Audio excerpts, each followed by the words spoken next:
Hai, balik lagi sama aku Amanda. Di video kali ini aku mau membahas tentang ristretto. Ristretto ini sering aku gunain di video-video aku sebelumnya kalau aku menggunakan mesin kopi espresso ya. Ada yang bilang kalau untuk ristretto itu total dari ekstraksi kopinya adalah 15 sampai 20 mili. Kemudian ada juga yang bilang kalau ristretto itu membutuhkan waktu sekitar 25 detik ataupun 20 detik. Ada juga satu lagi yang bilang kalau ristretto itu perbandingannya 1:1. Nah, di sini aku menggunakan bubuk kopi yang berbeda dari video sebelumnya. Kalau di video sebelumnya aku menggunakan 22 gram, di video kali ini aku menggunakan 24 gram. Jadi mau langsung aku timbang aja buat bubuk kopinya. Aku nyalain langsung ya mesin kopi espressonya. Kemudian timbang bubuk kopinya. Ini bubuk kopinya udah aku temping. Dan di sini aku memerlukan ekstraksi dari si bubuk kopinya ini sekitar 15 sampai 20 mili. Di sini aku menggunakan 24 gram jadi cukup kuat untuk rasa kopinya. Ini aku flash dulu.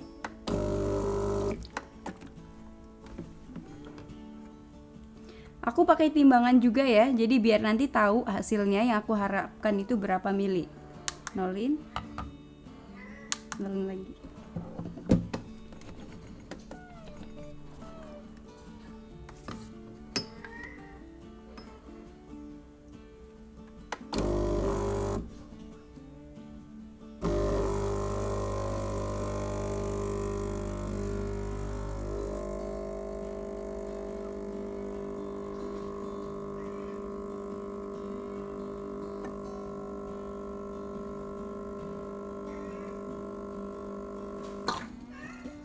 Total yang aku hasilkan itu 17,3 mili. Sesuai yang aku mau, jadi 15 sampai 20 mili kan tadi aku bilang, dan di sini hasilnya 17,6. Oke? Bersihin dulu. Ekstraksi yang dihasilkan oleh ristretto, dia aromanya lebih wangi, rasa kopinya juga akan lebih pekat tapi dia lebih lembut. Flavornya dia lebih berasa. Ini untuk flavor yang aku punya, aku cobain dulu.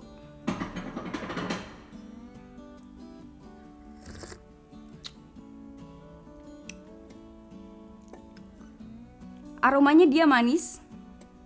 Untuk rasa yang dihasilkan, ini lebih berasa coklatnya, yang paling berasa coklatnya. Kemudian natinya, baru karamelnya. Setelah itu rasa manisnya dia berasa semua. Dan di sini mau langsung aku tambahkan dengan susu juga. Aku pakai Greenfield. Jadi kalau ditambahkan dengan susu, biasanya untuk teksturnya itu dia akan lebih lembut.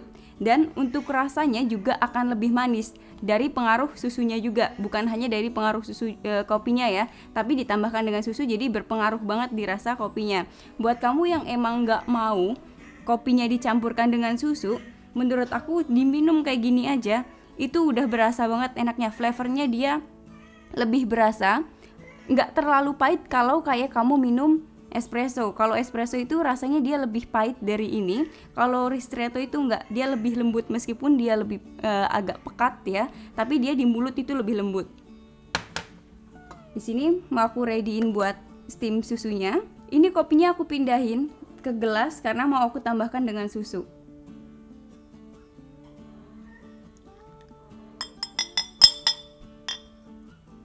Sekarang untuk sekarang ini aku lebih sering pakai yang 24 gram karena untuk yang 22 gram sebenarnya itu lebih disukain sama suami aku, karena di sini yang minum kopi kan bukan hanya aku aja tapi suami aku juga. Kalau suami aku dia lebih suka yang ke 22 gramnya, kalau aku lebih suka yang ke 24 gramnya. Rasanya menurut aku lebih manis dan lembut, asalkan kamu bermain di suhu susunya yang jangan terlalu tinggi, karena kalau untuk kopinya, untuk basic kopinya, ekstraksi kopinya udah enak, kalau kamu salah di susunya kepanasan dikit aja, itu rasanya udah beda, manisnya udah nggak semanis kalau kamu di suhu yang pas.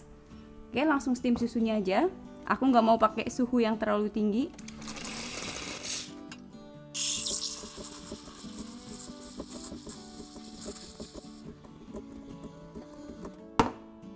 Mau langsung aku tuangin aja susunya ke kopinya.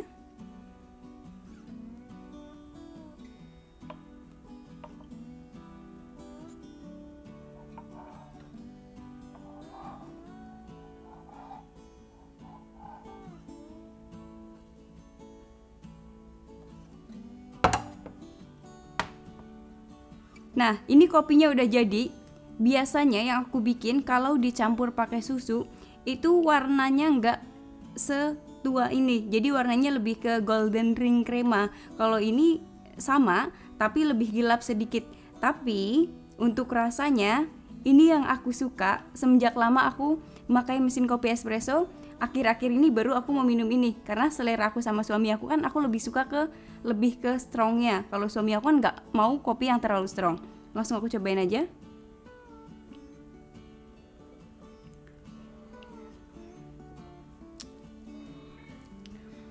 Kalau udah dicampur susu kayak gini dan susunya nggak terlalu panas, itu manisnya makin nambah, makin manis dan lembut banget di mulut, lembut banget. Aftertaste-nya yang kamu rasain nanti di akhirnya saat kamu minum nih, itu rasanya dia akan berasa karamelnya. Karena dia manis kan, jadi berasanya karamelnya di setelah kamu minum. Di sini untuk susunya aku menggunakan yang Greenfield, ini yang versi fresh milknya. Aku menggunakan suhu di kisaran 45 sampai 50 derajat Celcius. Jadi nggak terlalu panas. Jadi yang kopi aku udah strong dari basicnya, ristrettonya, itu nggak perlu kamu tambahkan susu yang terlalu panas lagi. Kalau terlalu panas, nanti malah lebih pahit dia di mulut. Dan rasa lembutnya juga beda, dia nggak terlalu manis jadinya. Yang basic kopinya udah bagus, nanti kalau kamu tambahkan dengan susu yang kepanasan, nanti malah basic kopi dicampur susu kamu itu nggak terlalu enak gitu di mulut. Aftertaste-nya juga pasti beda. Mungkin ada yang bingung juga kalau di video-video sebelumnya itu aku selalu menggunakan 22 gram karena di situ aku kan belum menemukan eksperimen aku pribadi ya. Jadi buat kamu yang pengen bikin ristretto, nggak harus ngikutin aku yang video kemarin 22 gram atau yang video sekarang 24 gram. Kembali lagi kamu harus mencari di selera kamu sendiri. Karena setiap orang kan seleranya beda-beda. Kayak aku sama suami aku, satu rumah aja seleranya bisa beda kan sekarang. Ini di tangan aku, sekarang ada bubuk kopi yang telah diekstraksi tadi. Ini yang 22 gram karena tadi suami aku udah minum kopi juga 22 gram. Ini yang tadi aku bareng suami aku minum, aku pakai 24 gram. Dan ini yang barusan 24 gram juga. Kenapa aku sekarang seleranya itu beralih ke 24 gram, nggak ke 22 gram seperti yang kemarin? Karena untuk yang 24 gram menurut aku rasanya itu dia lebih strong tapi lebih lembut. Lebih lembut, flavornya lebih berasa lagi karena dia lebih strong, lebih banyak kopi gitu kan ekstraksinya. Yang diekstrak itu lebih banyak juga, jadi rasa yang dihasilkan tentu lebih banyak juga, lebih beda juga. Aftertaste-nya juga beda, saat dicampur dengan susu juga beda. Buat kamu yang gak punya portafilter seukuran aku, untuk filternya aku kan punya filter yang agak gede dan aku ini bisa buat 24 gram. Kamu bisa sesuaiin aja untuk kalibrasi, nyoba-nyoba kalibrasi di rumah pakai filter kamu yang ada di rumah, jadi disesuaiin aja. Dan mesinnya, setiap mesin juga beda, dengan tekanan yang berbeda hasilnya juga nanti akan beda juga. Oke, segitu dulu video kali ini, semoga ngebantu dan sampai ketemu di video selanjutnya.